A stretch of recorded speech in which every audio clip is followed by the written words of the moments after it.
1 जुलाई 2018 को दिल्ली के बुरारी से एक ऐसी खबर सामने आई थी जिसने भारत समेत दुनिया भर को झकझोर के रख दिया था। और जिसने भी इस खबर के बारे में सुना वह पूरी तरह से शॉक्ड रह गया। बुरारी के संत नगर गली के एक घर के अंदर एक दो नहीं बल्कि 10 शव छत से झूल रहे थे, जबकि 11वां शव पास में ही फर्श पर पड़ी हुई थी। मरने वाले लोगों में वृद्ध महिला, जवान लड़कियां, पुरुष और बच्चे शामिल थे। मरने वाले सभी लोगों के हाथ पैर बंधे हुए थे और मुंह पर टेप सटा हुआ था। और जब एक खबर बाहर आती है तब पूरी तरह से हड़कंप मच जाती है और लोग दौड़े दौड़े इस घर के पास आने लगते हैं और ये अफवाह उठने लगती है कि शायद घर के पूरे परिवार को किसी ने मारकर लटका दिया है। जल्द ही उस जगह पर पुलिस भी पहुंच जाती है और अपनी इंक्वायरी शुरू करती है। और फिर पुलिस जांच में कुछ ऐसे खुलासे होते हैं जिन पर यकीन करना मुश्किल हो रहा था। आगे की जांच में उस घर से पुलिस वालों को एक डायरी मिलती है जिससे केस की पूरी सच्चाई साफ हो जाती है और मरने की वजह भी। तो आखिर एक साथ 11 लोगों की मरने की वजह क्या थी? घर के अंदर जो डायरी मिली हुई थी आखिर उसमें क्या लिखा हुआ था? चलिए जानते हैं इस वीडियो में डिटेल से। अब तक आप लोगों को ये महसूस हो चुकी होगी कि हम 2018 में घटी दिल को झकझोर देने वाली घटना बुरारी कांड के बारे में बात कर रहे हैं। वो बुरारी कांड जिसने पूरे के पूरे भाटिया परिवार को सफाया कर दिया था। वैसे तो पड़ोसी लोग इस परिवार को भाटिया परिवार के नाम से ही जानते थे, मगर असल में ये परिवार चुंडावत परिवार था। चुंडावत परिवार मूल रूप से हरियाणा के टोहाना का रहने वाला था, मगर 20 से 25 साल पहले इस परिवार का मुखिया दिल्ली चला आता है और यहीं पर बिजनेस में लग जाते हैं और फिर एक बेटा और बेटी को छोड़कर पूरा परिवार दिल्ली में ही शिफ्ट हो जाता है। इस परिवार की एक ग्रोसरी की दुकान थी जो ठीक उनके घर के नीचे थी, जबकि पिछले कुछ सालों में इस परिवार ने तरक्की करके अपना एक प्लाईवुड का बिजनेस भी स्टार्ट कर लिया था। परिवार में सब कुछ अच्छा चल रहा था, मगर 2007 में इस परिवार की मुखिया भोपाल की डेथ हो जाती है। पिता के मौत के बाद घर का छोटा बेटा ललित इस परिवार के बागडोर को अपने हाथ में ले लेता है, जिसके बाद सब कुछ समय के साथ आगे बढ़ता रहता है। बात 1 जुलाई 2018 की है। ललित अपने आसपास के पड़ोसी लोगों के साथ रोज मॉर्निंग वॉक पर जाया करते थे। इसके अलावा जो परिवार की ग्रोसरी शॉप थी वो भी सुबह के 5-6 बजे खुल जाती थी, जहाँ से लोग अक्सर दूध ले जाया करते थे। मगर 1 जुलाई 2018 को पास के ही रहने वाले गुरचरण सिंह रोज की तरह मॉर्निंग वॉक पर जाने के लिए घर से निकलते हैं, जहां पर वह देखते हैं कि आज ललित घर के बाहर नहीं निकला हुआ है। इसके अलावा वर्षों बाद ऐसा हुआ था कि ललित की दुकान सुबह सुबह न खुली थी। ये पूरा परिवार अपने धार्मिक प्रवृत्ति और समय के पाबंदी के लिए मशहूर था। ऐसे में ललित का मॉर्निंग वॉक के लिए नहीं उठना और दुकान का सुबह नहीं खुलना, ये बात गुरचरण सिंह को थोड़ी खटकती है और वो घर के अंदर जाकर देखने की फैसला करते हैं। जब घर के अंदर ये कुछ कदम बढ़ते हैं तब देखते हैं कि घर का मुख्य दरवाजा खुला हुआ है। जैसे ही गुरचरण सिंह दरवाजे के रास्ते घर के अंदर जाते हैं तब उनके पैरों तले जमीन खिसक जाती है। वह घर के अंदर देखते हैं कि घर के छत से घर के सभी सदस्य फंदे के सहारे लटके हुए हैं, जबकि घर की सबसे वृद्ध महिला पास के ही फर्श पर पड़ी हुई है। ये नजारा देखकर गुरचरण सिंह के होश उड़ जाते हैं और वह चिल्लाते हुए अपने पड़ोसियों को बुलाने लगते हैं। आवाज सुनते ही बाकी लोग भी मदद के लिए आते हैं, मगर जैसे ही वो लोग घर के अंदर दाखिल होते हैं उनके पैरों तले से भी जमीन खिसक जाती है। अगले ही पल पुलिस को भी फोन की जाती है और कुछ ही मिनट में पुलिस भी वहाँ पर पहुँच जाती है। इस परिवार में कुल 11 सदस्य थे और जब पुलिस वाले आते हैं तब वह देखते हैं कि घर के सभी सदस्य की मृत्यु हो चुकी है। मरने वाले लोगों में 2 पुरुष, 6 महिला और 2 युवा थे। मरने वाले लोगों में 2 को छोड़कर सभी के हाथ पीछे की तरफ बंधे हुए थे। लगभग सभी मुंह पर कपड़ा बांधा हुआ था, कान में कॉटन डाली हुई थी और सभी के गले फंदे में झूल रहे थे। इसके अलावा एक महिला की लाश बगल में ही पड़ी हुई थी, जिसके मुंह से झाग निकल रही थी। पहले ही नजर में साफ हो रहा था कि परिवार के 11 लोगों में से 10 लोगों की मौत फंदे से लटकने से हुई है और वृद्ध महिला की मौत जहरीले पदार्थ की सेवन से हुई है। इस घर के वृद्ध महिला का नाम नारायणी देवी था, जो इस घर की सबसे बड़ी और घर की मुखिया थी।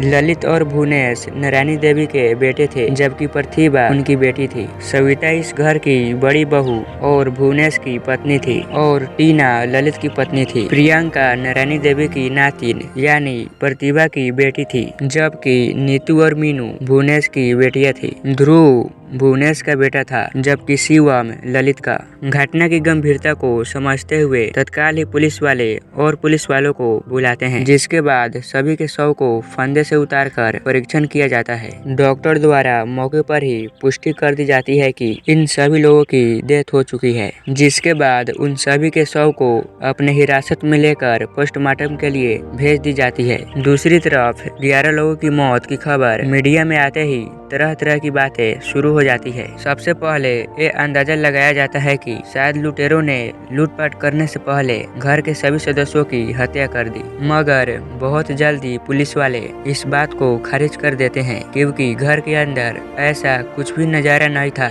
जिसे देखकर ये अंदाजा लगाया जा सके कि घर में किसी भी तरह की लूटपाट हुई है। घटना स्थल पर तुरंत ही फोरेंसिक टीम वालों को बुला ली जाती है और भाटिया परिवार के कुछ जानने वाले दिल्ली के ही दूसरे इलाके में रहते थे। तत्काल ही उन लोगों तक भी इस बात की खबर पहुंच जाती है और वो लोग भी घटना स्थल पर पहुंच जाते हैं। वैसे तो भाटिया परिवार में अब कोई भी जीवित नहीं बचा था, इसलिए पुलिस वाले अब घर के अगल बगल लोगों से ही भाटिया परिवार के हिस्ट्री जानने की कोशिश करने लगते हैं। इस पूरी पूछताछ में पुलिस वालों को एक जानकारी ये मिलती है कि इस परिवार के 2 लोग इन लोगों के साथ नहीं रहते थे, बल्कि वो दोनों अपने अपने परिवार के साथ कहीं और रहते हैं। भाटिया परिवार से अलग रहने वाले लोगों में दिनेश सिंह चुंडावत, जो नारायणी देवी के बड़े बेटे थे। जब पूरा परिवार बुरारी में शिफ्ट हो गया था, तब दिनेश अपने परिवार के साथ राजस्थान में ही रहने लगा था। यहाँ वह ठेकेदार के रूप में काम करते थे। परिवार की दूसरी सदस्य जीवित थी, सुजाता नागपाल। यह अपने परिवार के साथ पानीपत में सेटल हो गई थी। पुलिस के द्वारा इन 2 लोगों को भी इस घटना के बारे में जानकारी दे दी जाती है और ये दोनों लोग भी घटना स्थल पर पहुँच जाते हैं।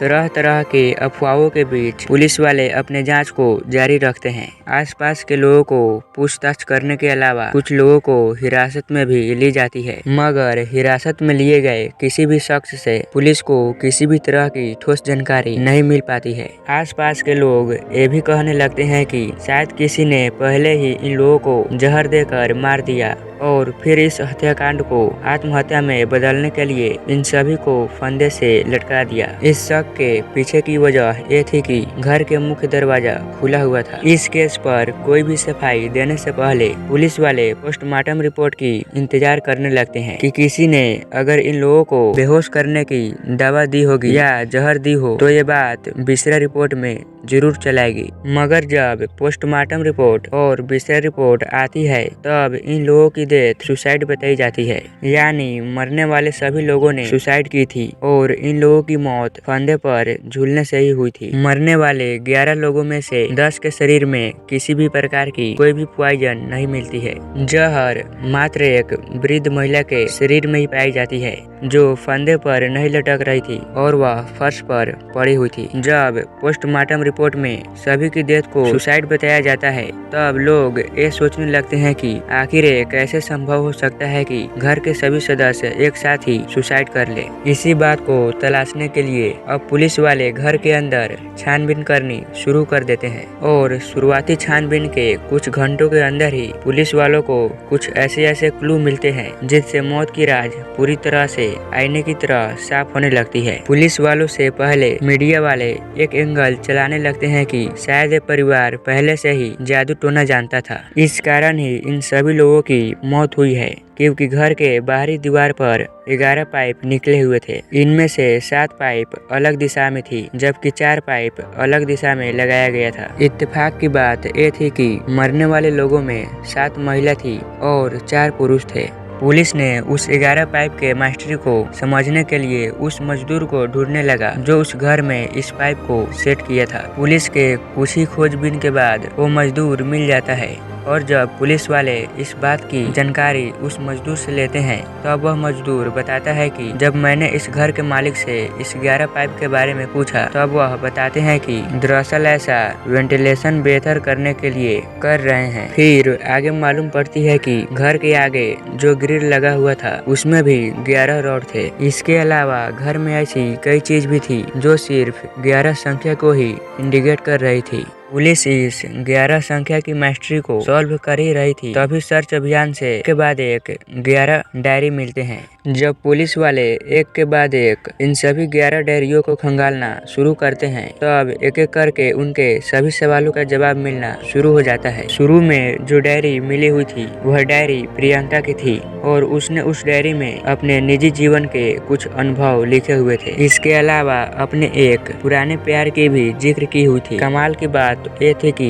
प्रियंका अपने पुराने प्यार को अपनी एक भूल बताते हुए अपनी मामा ललित से माफी मांग रहे थे। भला प्रियंका ललित से माफी क्यों मांग रही है, इस बात की जवाब डायरी के अगले पन्ने में मिलती है। सभी डायरी को गहराई से जांच करने के बाद पुलिस वाले एक बेहद ही हैरान कर देने वाले खुलासा करते हैं। घर के अंदर मिली डायरी के अनुसार इन सभी की पीछे की मौत की वजह थी ललित द्वारा लिखी गई डायरी और इस सभी की शुरुआत होती है 2007 से। अगर आपको याद हो तो मैंने वीडियो के शुरुआत में ये बताया था कि ललित की पिता की डेथ 2007 में हुई थी। भाटिया परिवार को जानने वाले लोगों के मुताबिक ललित अपने पिता के काफी करीब था। जब पिता की मौत होती है तब ललित को एक बहुत ही गहरा सदमा लगता है और वह बहुत ही गुमसुद रहने लगता है। हालांकि वह कुछ समय के बाद नॉर्मल लाइफ में वापस आ जाता है और परिवार की बागडोर को अपने हाथ में ले लेता है। ललित के लिखे डायरी के मुताबिक जब ललित के पिता की डेथ होती है तब ललित अपने घर वालों को बताने लगता है कि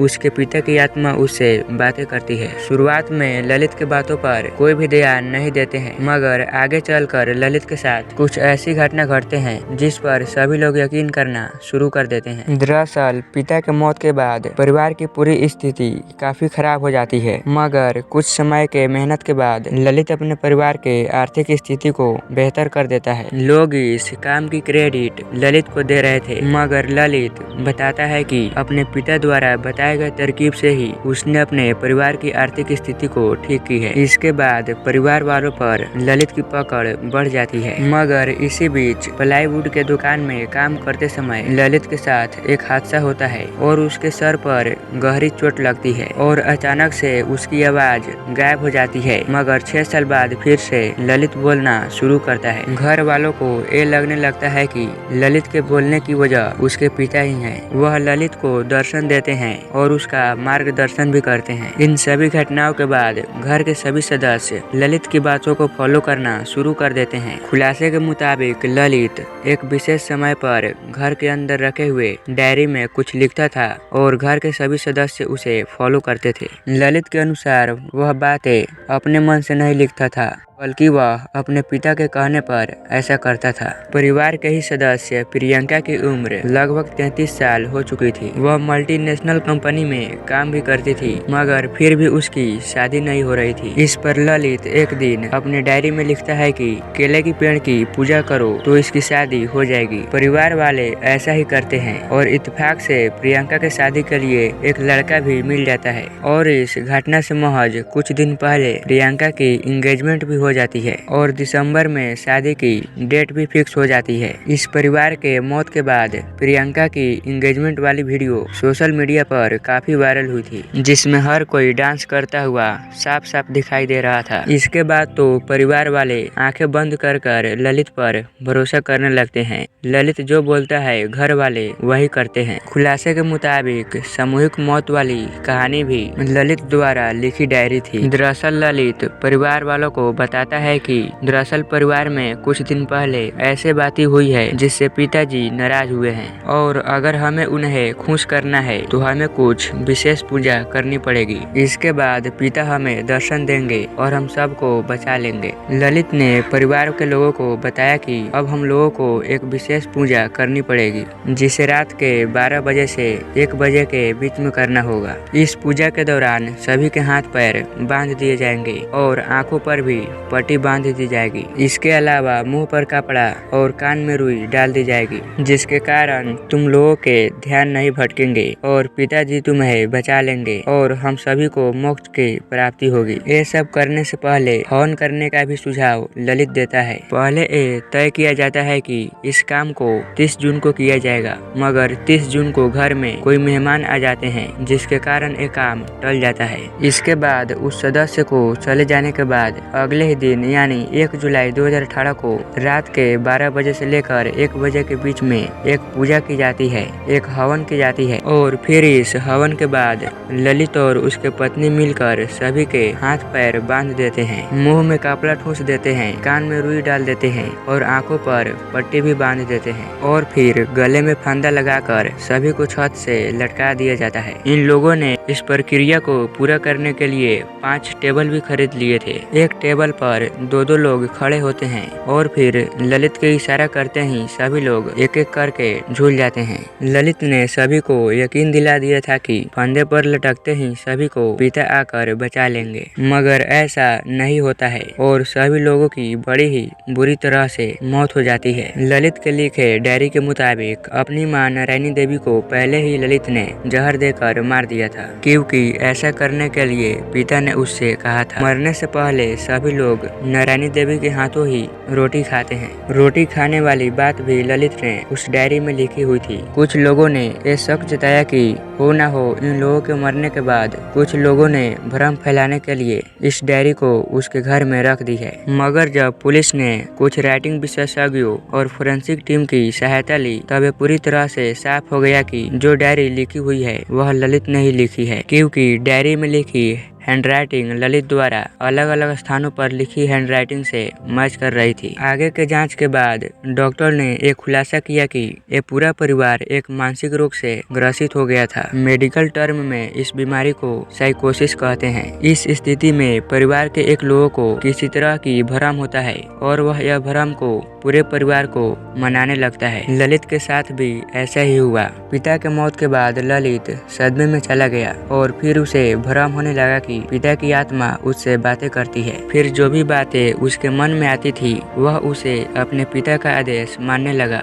और धीरे धीरे ये सभी बातें उसने अपने परिवार वालों को भी मना दिया और फिर इसी यकीन के सहारे सभी परिवार वालों ने ही अपने ही हाथों अपने जीवन लीला समाप्त कर ली। वैसे आपकी इस केस पर क्या राय है, हमें कमेंट करके जरूर बताइएगा और ऐसे ही क्राइम से जुड़ी अपडेट के लिए हमारे इस चैनल को सब्सक्राइब जरूर कर लीजिएगा।